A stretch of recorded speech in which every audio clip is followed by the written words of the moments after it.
I'm 63 years old. Most people who meet me think I live off a modest pension and coupons from the Sunday paper. They see the faded denim jacket, the scuffed brown shoes that have been resold twice, and the old Ford pickup that coughs before it starts. They assume I count my dollars before ordering coffee. They aren't entirely wrong. I do count my dollars. I just happen to count about 100,000 of them every month. The money arrives quietly: dividends, commercial property leases, long-term investments my late wife and I built over 35 years of marriage. It flows into accounts I rarely look at. I live in a two-bedroom ranch house on the edge of town, the same house we bought in 1989 for $112,000. The paint peels in one corner of the garage.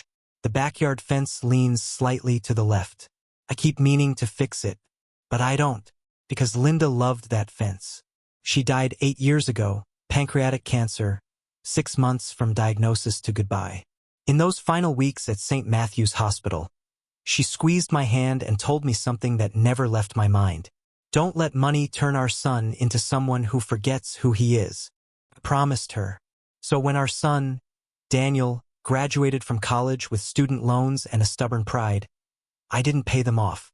When he struggled through his first failed startup at 27, I didn't write him a check.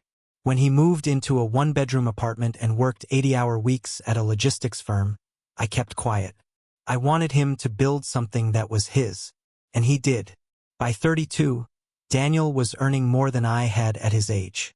By 35, he was engaged to Catherine Whitmore, the only daughter of a family whose name appears on hospital wings and museum plaques.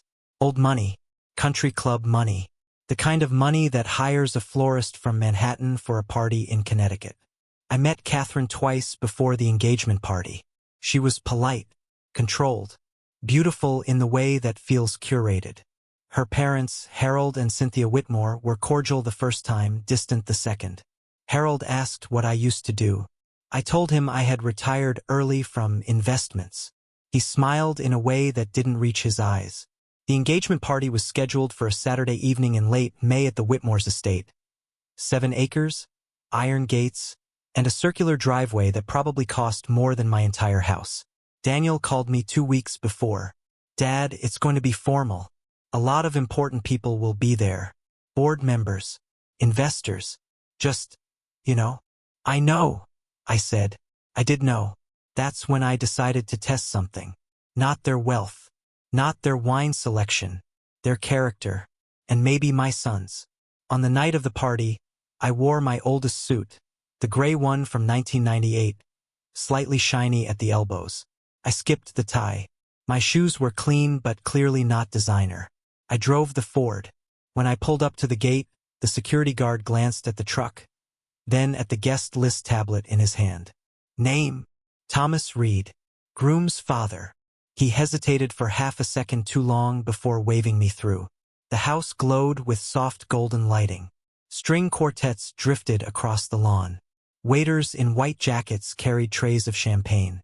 I parked far from the line of German sedans and stepped out slowly, like a man who wasn't sure he belonged.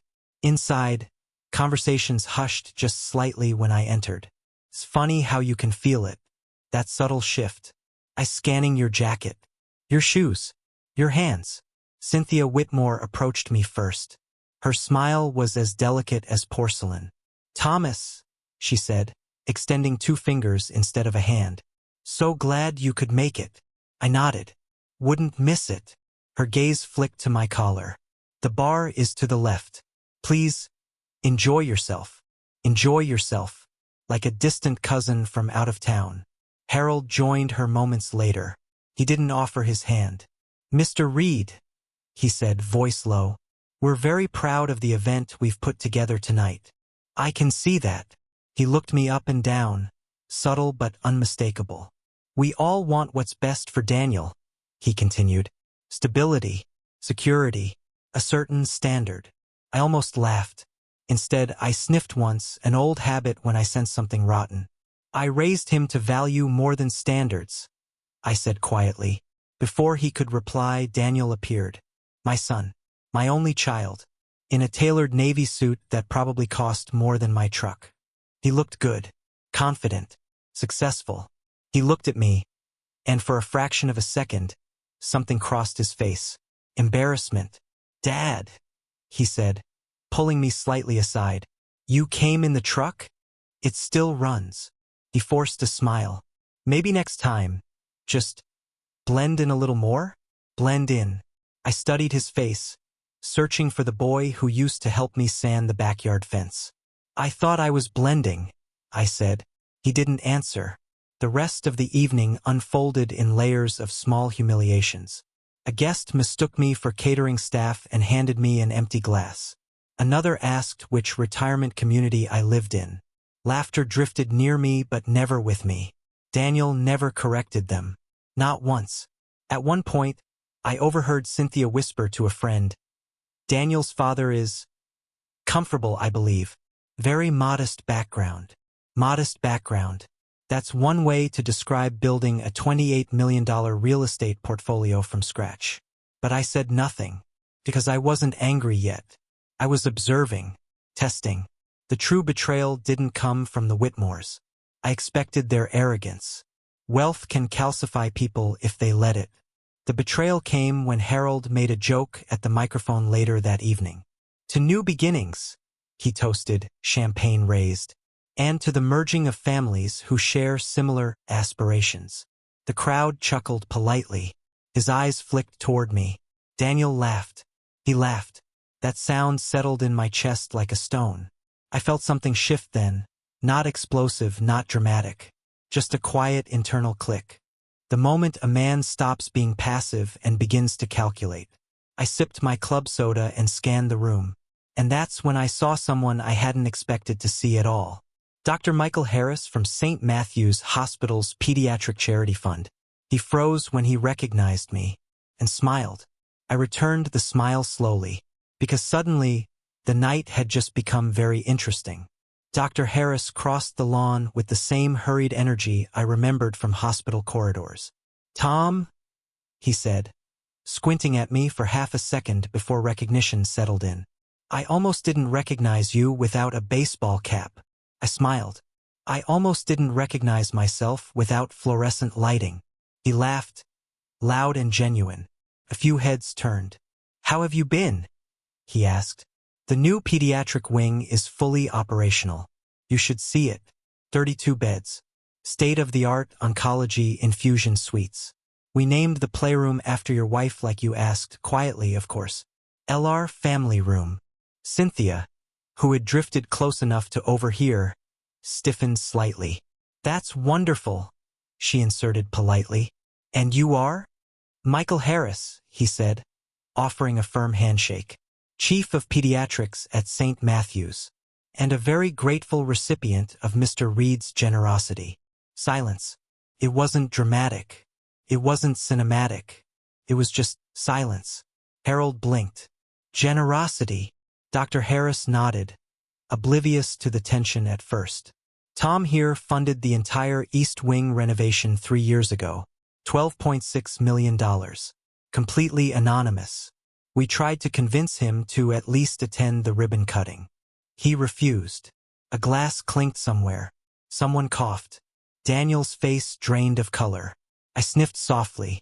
Michael, I said gently, I think you're embarrassing me. He looked around, finally noticing the shifting expressions. Oh, he said slowly, was that not public? It wasn't meant to be, I replied. Harold's posture changed. Subtle. His shoulders straightened. His smile recalibrated. Well, he said, voice carefully measured. That's remarkable. Cynthia attempted to recover. Why didn't you ever mention this, Thomas? I looked at her, then at Daniel. Because kindness doesn't need an audience. The string quartet continued playing, but the music sounded different now. Sharper. Daniel stepped closer. Dad, why didn't you tell me? I was waiting to see if it mattered. His jaw tightened. Harold cleared his throat. Surely this is all a misunderstanding. We simply assumed. You assumed correctly, I interrupted calmly. I am retired. I do live modestly. I prefer it that way.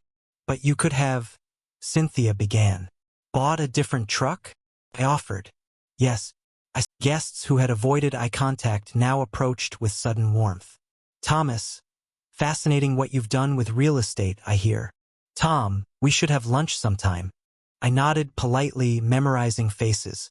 Daniel pulled me aside again, but this time his voice wasn't embarrassed. It was strained. Dad, this is insane. Why would you come dressed like that and not tell anyone?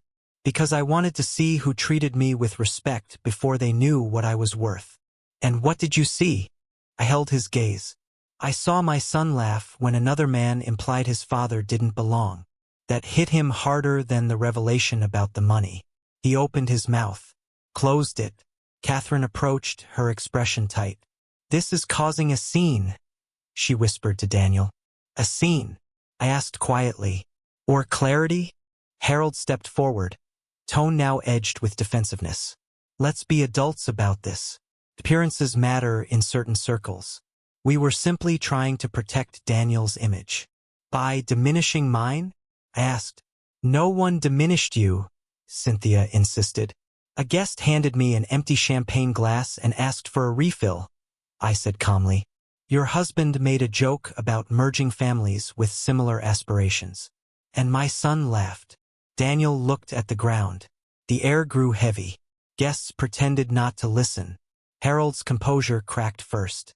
With all due respect, Thomas, if you intended to make a spectacle, you succeeded. I didn't intend anything, I replied. I observed. And now? Catherine asked sharply. Now, I said. We move from observation to decisions. Daniel looked up. What does that mean? It means character reveals itself under pressure, I said. Tonight wasn't about money. It was about alignment. Harold crossed his arms. Alignment? Yes, I said. Values, integrity, loyalty. Cynthia's voice turned cool. Are you suggesting we lack those qualities? I'm suggesting you prioritized perception over people. Silence again. Daniel ran a hand through his hair. Dad, please. This is my engagement party. And that's why it matters, I said softly. Catherine stepped closer to him, gripping his arm. You're not seriously entertaining this performance, are you? Performance. That word settled between us like a verdict. I felt the final piece click into place. Not rage, not humiliation. Resolve. Daniel, I said quietly, when your mother was dying, she told me one thing. Protect your integrity. Everything else can be rebuilt. He swallowed. Harold tried once more to regain control. Let's not dramatize this. We all want the same outcome. A successful marriage. A marriage built on what? I asked. Shared assets? Shared guest lists. Daniel looked at Catherine, then at me. I didn't defend you, he said finally. No, I agreed.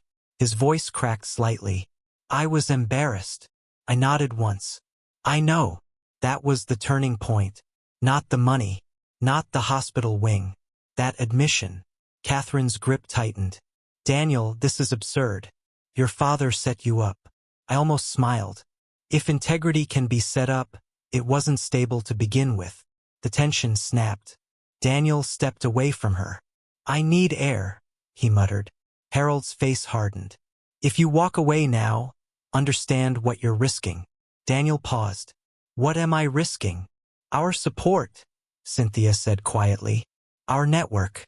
Our advantages. There it was. The second betrayal. Not just emotional. Transactional.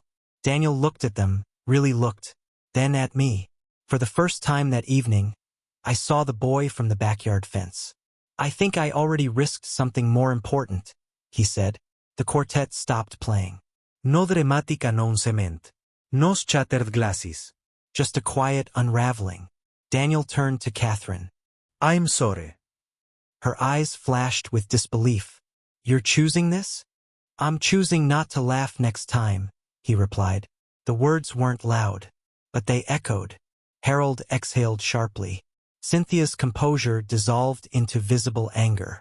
Guests dispersed awkwardly, whispering. I felt no triumph, only a strange, heavy calm. Revenge doesn't always require destruction. Sometimes it only requires exposure. Daniel walked toward me slowly. I messed up, he said. Yes, I answered. I don't want to be the kind of man who calculates relationships like investments. That's a good start, I said. Behind us, the Whitmore estate glowed as beautifully as before, but it felt colder. The party didn't end with shouting. It ended with quiet fragmentation. Clusters of guests dissolved into polite exits. Luxury cars rolled down the long driveway one by one, headlights sweeping across manicured hedges like searchlights looking for something they wouldn't find. Daniel and I stood near the fountain after Catherine disappeared inside the house without another word. Water trickled. Crickets started up beyond the trimmed lawns. The orchestra had packed away their instruments. I didn't think it would go this far, Daniel said finally. It was always going to go this far, I replied. It just depended on who pushed. He rubbed his face. 35 years old, and in that moment he looked 17. I thought I could balance both worlds, he said. Their expectations. Ours. Balance requires equal weight, I said. Tonight wasn't equal. Inside the house, through tall glass windows, I could see Harold gesturing sharply with his hands. Cynthia sat stiffly on a cream sofa, phone pressed to her ear. Damage control. Reputation management. I almost admired the efficiency. Daniel's phone buzzed. He looked at the screen. A message from Catherine. He didn't open it. Dad, he said slowly. If I walk away from this, I'm not just losing her. I'm losing contracts, introductions, access. I nodded. Yes. They were going to connect me with the board at Whitmore Capital. That's a $40 million logistics expansion. I know. He looked surprised. You knew. I make it a point to understand what my son is building. He swallowed. For a moment, neither of us spoke. Then he exhaled, long and shaky. I don't want to build something that requires me to shrink you.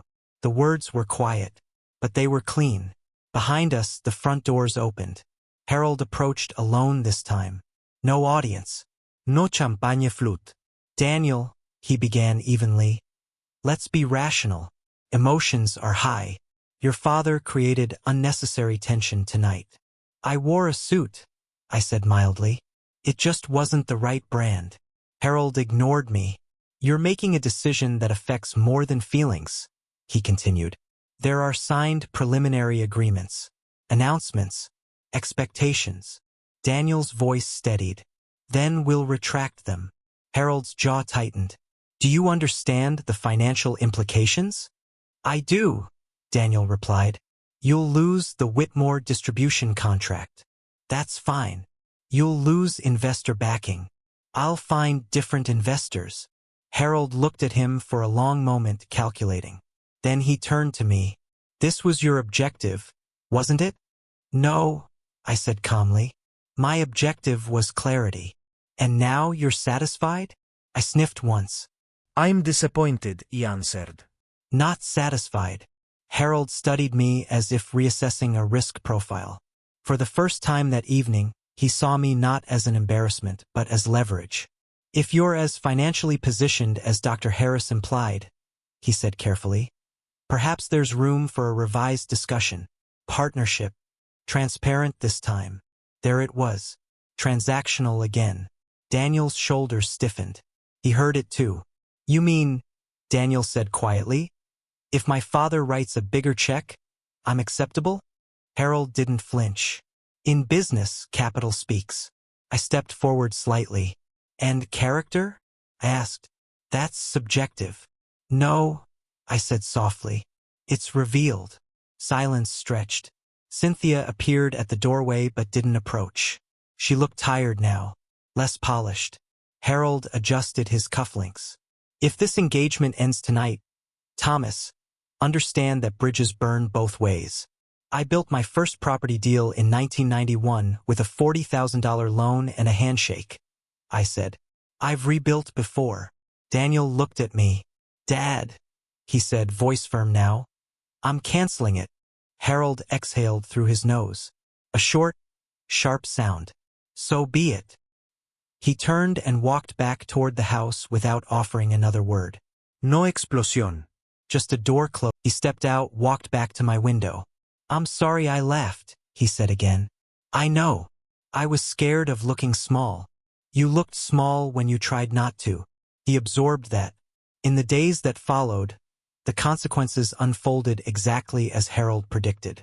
The Whitmore distribution contract was withdrawn within 48 hours. A formal email. Polite language. No hostility, just distance. 2 investors backed out of Daniel's expansion plan. Another postponed indefinitely. Catherine sent a final message. You chose pride over progress. Daniel didn't respond. Instead, he came to my house the next Saturday with a legal pad and a calculator. I need to restructure, he said. That was the moment I shifted fully, from observer to ally. Not by writing a blank check. By bringing strategy. I called an old friend, Martin Alvarez, corporate attorney, sharp as a tack and allergic to arrogance. We met in my dining room under the same light fixture Linda picked out in 1990. Martin reviewed Daniel's contracts line by line. They're leveraging reputation, not fundamentals, he said. Your company's margins are solid. 14.8% net last quarter. That's not fragile. Daniel blinked. You read all that overnight? Martin shrugged. I don't sleep much. Over the next 3 weeks, we built a new funding structure, private equity outside the Whitmore circle. Smaller checks, more partners, less dependency. Daniel worked like a man rebuilding after a storm. And something interesting happened. 2 mid-sized distributors reached out quietly after hearing rumors about the broken engagement.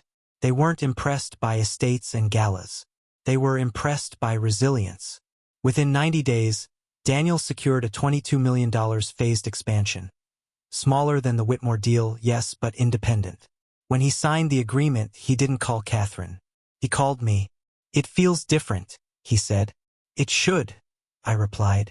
You built it standing upright. As for the Whitmores, their social circle recovered quickly. Wealth cushions embarrassment, but whispers linger. About arrogance. About misjudging a man in an old suit.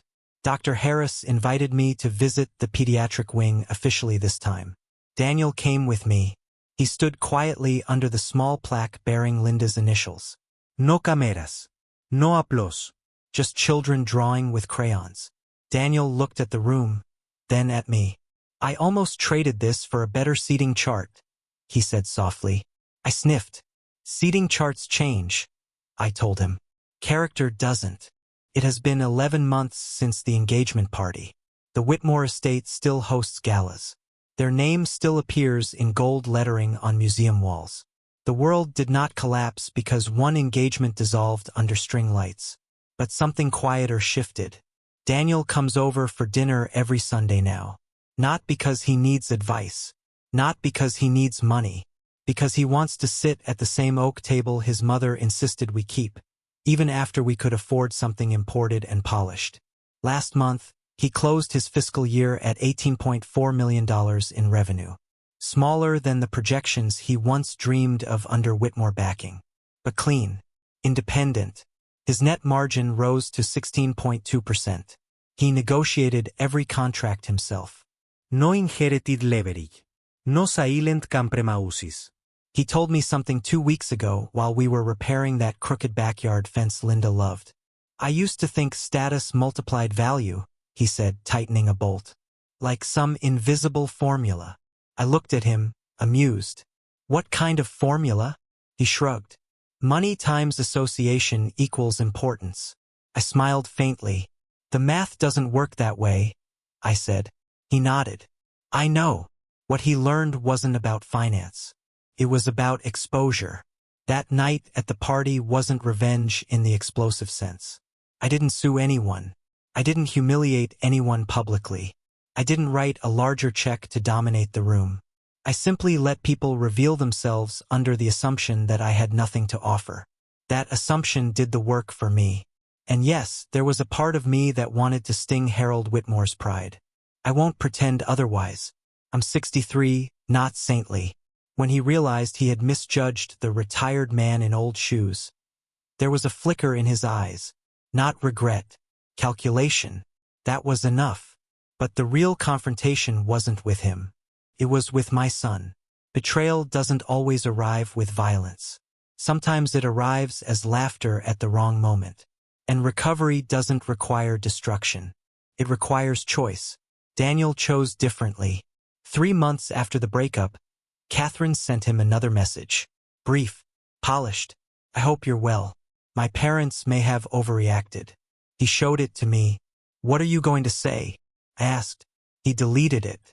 That chapter closed itself, he said. I didn't celebrate. I didn't gloat. I just felt steady. As for my wealth, it remains largely invisible. The passive income still flows, roughly $102,000 last month after property tax adjustments. Some of it continues funding St. Matthew's quietly.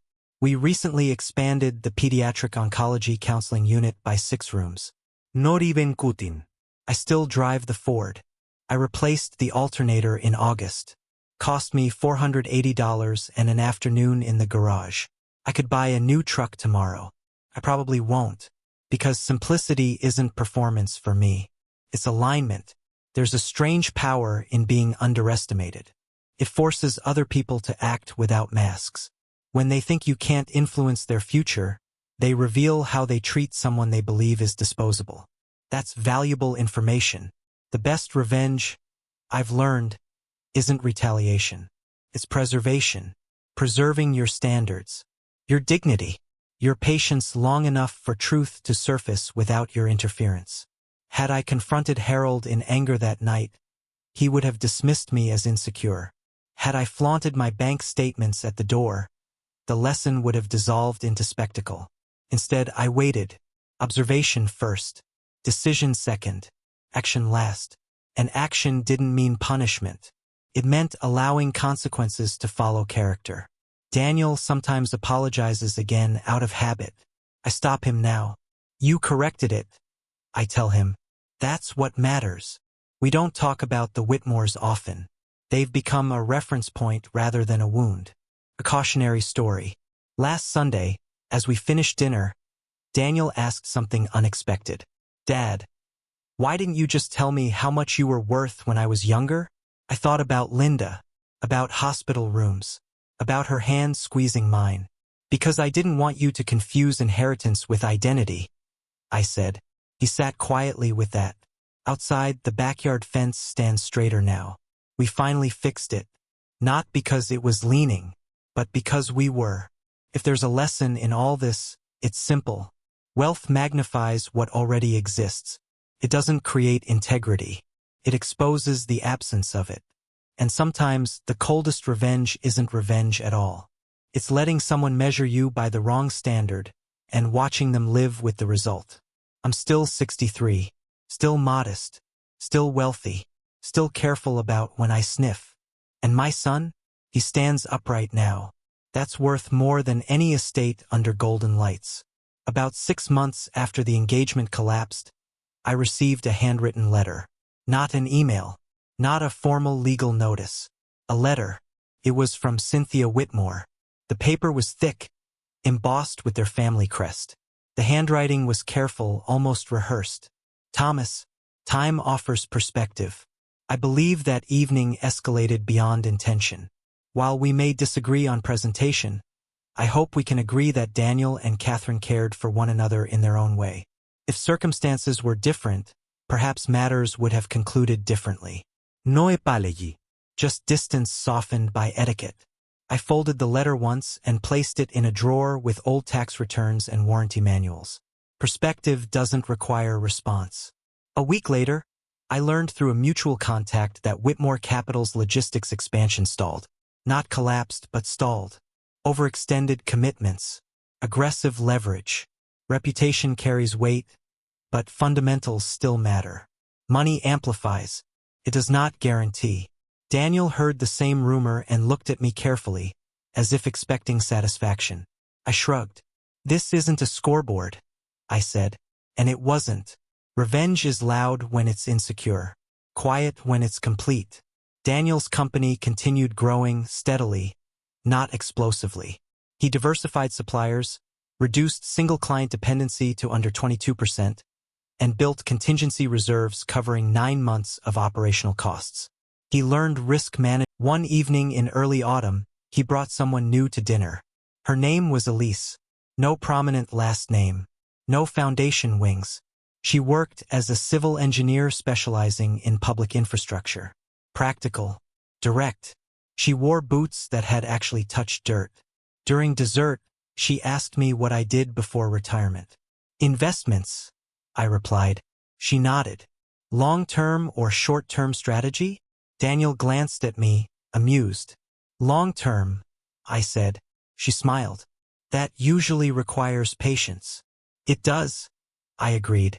No one scanned my shoes. No one evaluated my truck. No one adjusted their tone based on perceived net worth.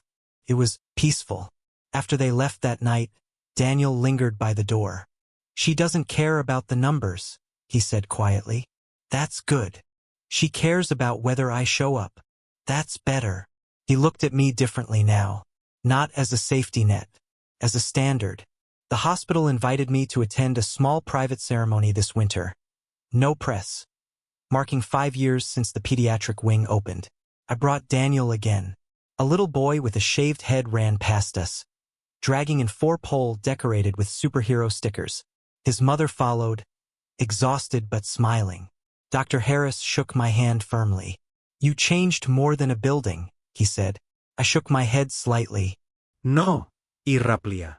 Just redirected money. Daniel watched the exchange quietly. On the drive home, he asked something that lingered longer than the question itself. Dad, if I had chosen differently that night, if I'd stayed silent and married into it, what would you have done? I didn't answer immediately. The road stretched ahead, 2 narrow lanes cutting through winter fields. I would have stepped back, I said finally. Not financially, emotionally. He absorbed that. I wouldn't have fought you, I continued, but I wouldn't have funded a life built on compromise. He nodded slowly. That scares me more than losing contracts, he admitted. It should, I said, because that's the part people misunderstand about wealth. It doesn't obligate you to rescue every decision. It gives you the discipline to choose where you stand. And I chose to stand still that night, long enough for my son to see clearly. Now, when I sit on my back porch in the evenings, the air quiet and the fence finally straight, I sometimes think about that moment when Daniel laughed at Harold's toast. Could have ended differently. Pride could have escalated into ego. Ego into public warfare. Lawsuits. Headlines. Permanent fracture. Instead, it became a pivot. Cold pivot. Observation. Exposure. Consequence. Correction. No shouting. No spectacle. Just clarity. I still receive about $100,000 a month without clocking in anywhere. Some months a little more, some a little less. Markets move. Tenants renew. Roofs leak. Numbers fluctuate. Character shouldn't. That's the only asset I ever truly meant to protect. Linda once told me, during one of her final lucid afternoons, we don't measure success by what we keep. We measure it by what we refuse to become. That sentence has outlived her. And it outlasted a very expensive engagement party. If there's one thing I've learned at 63, it's this. Appearances invite judgment. Patience invites truth. And the best revenge is raising a man who knows the difference.